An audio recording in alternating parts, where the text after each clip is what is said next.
With all the people taking to the streets, protesting against President Trump's de facto Muslim ban, a lot of folks have been asking the question, where are the Democrats in all of this? And why aren't they saying anything? Well, last night, House Democratic leader Nancy Pelosi at a rally in front of the Supreme Court helped us understand why. Thank you very much for coming out. Is the sound working? Got it? The sound working?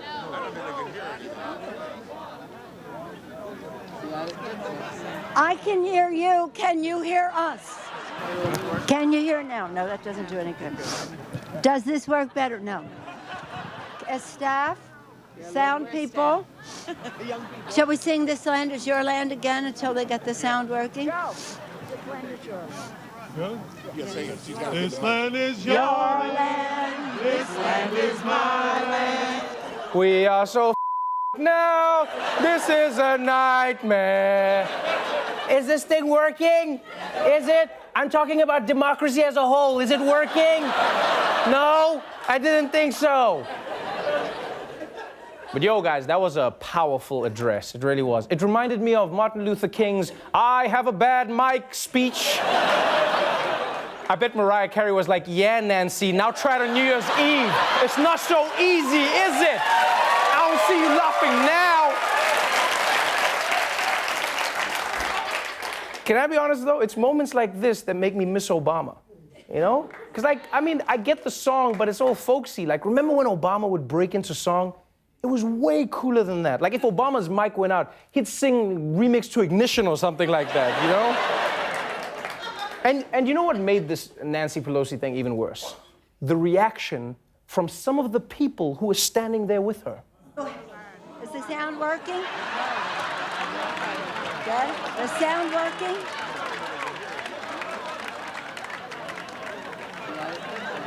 I can hear you. Can you hear us? Is the sound working?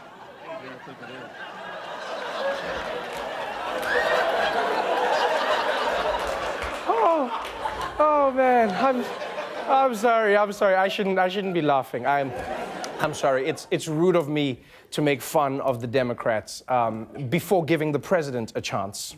President Trump tweeted, quote, Nancy Pelosi and fake tears Chuck Schumer held a rally at the steps of the Supreme Court and the mic did not work. A mess, just like the Democratic Party. First of all, can we just take a moment to acknowledge the world we're now living in? Because you realize, because Trump is a president, this tweet is now a government record. You understand that? That means some guy at the Smithsonian is preserving that tweet in plastic next to the Gettysburg Address. That's what he's doing. Kids are gonna have to learn that someday in school. You know, kids are gonna be like, 7 years ago, but fake tears Chuck Schumer. By the way, what are Mexicans? Oh yeah, it's coming. It's coming. But it takes a certain lack of self-awareness for Butterscotch Fog over here to call the Democrats a mess when he's made the West Wing seem less like an office and more like Walmart on Black Friday. And I'm talking about the year Blu-ray came out. That was insane.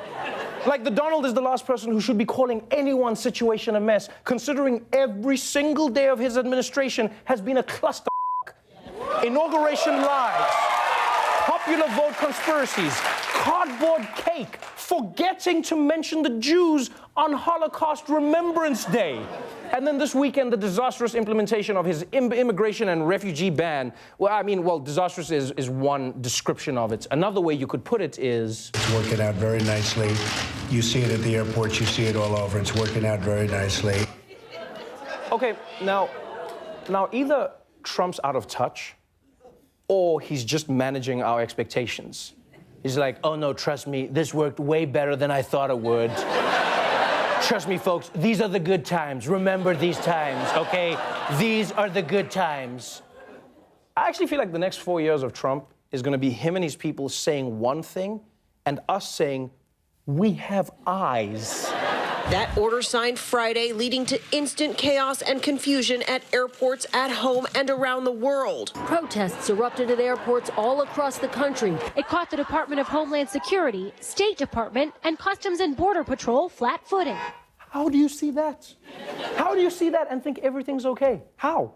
Either Trump's delusional or his aides replaced news coverage with that scene from Love Actually.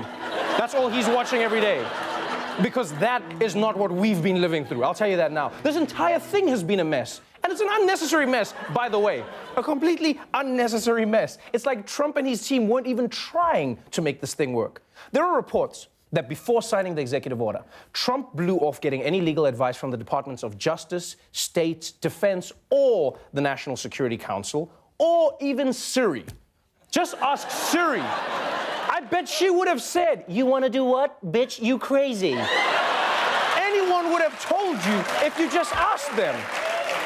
Bitch, you crazy. Which, by the way, is also what 4 federal judges across the country said about the ban. They were there and they were like,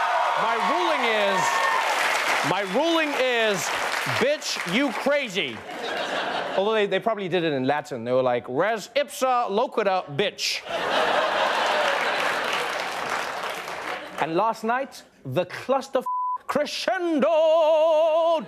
Breaking overnight, President Trump fires the acting Attorney General. Acting Attorney General Sally Yates sending a dramatic letter to department lawyers saying she was not sure President Trump's order was, quote, lawful. In a matter of hours, the president fired her. Yes! He did it. He did it the first "you're fired" of the Trump administration. Finally! Thank you, Jesus! No, let's be honest. That's the only part of Trump's presidency we were looking forward to. That's the only part. And the only part he was qualified to do. That's it. That's it. That's it. I bet he walked into Yates' office and did it like that photo shoot. Remember that photo shoot? In the center, in the center, in the center. Are you ready? Yeah, we're ready. All right. You ready? Can you hear me? Is this thing on? Is this Nancy Pelosi's mic?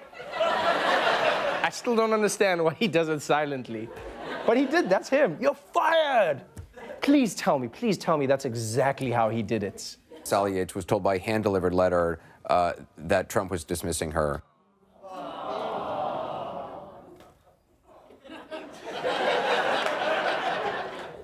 You gave her a letter?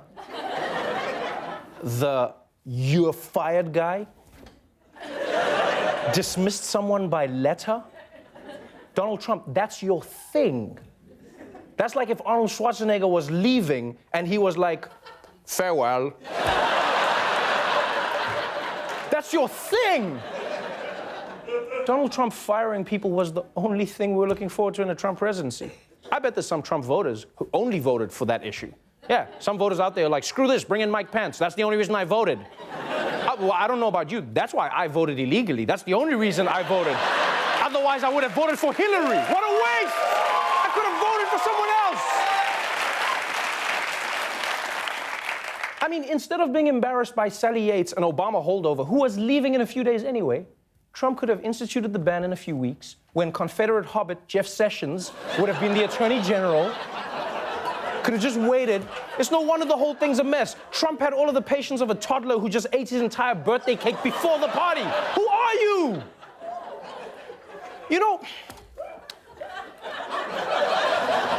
know, Trump's whole campaign appeal was that he'd run the country like a business. Remember that? Remember when they said that? He's gonna run it like a business. And at the time, it seemed like a terrible idea because it's a country, not a business. But now, I'm starting to wish he would run it more like a business. Because what kind of business would launch a new product without telling the rest of the company about it, without checking it with the lawyers, or most importantly, worrying about how it would affect their brand?